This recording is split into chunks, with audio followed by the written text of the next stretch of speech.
आज हम आपको कीनू यानी ऑरेंज का केक बनाना सिखाएंगे, जिसे ऑरेंज पॉन्ड केक कहा जाता है।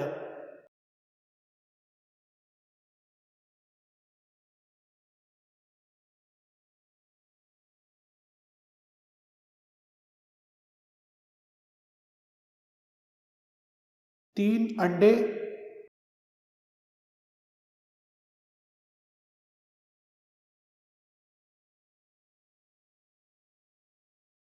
आधा कप चीनी,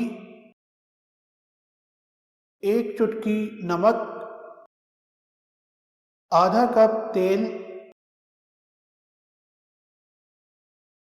1 चुटकी जर्दे का कलर, 1 कीनू छिलके के साथ इसे काट लें।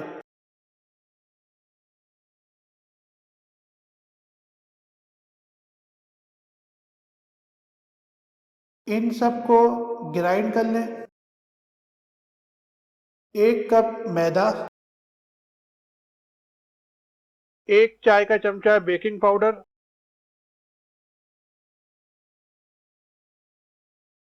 फोल्ड कर लें। जिस सांचे में आप केक बनाएंगे उसे ग्रीस कर लें।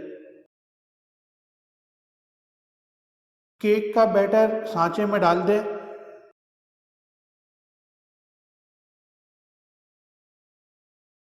केक को हम देगचे में बनाएंगे। देगचे को आप पहले से फुल आंच पर ढक्कन रखकर गरम कर लें। जब केक रख दें तो हल्की आंच पर 2 से ढाई घंटे लगेंगे केक को बनने में।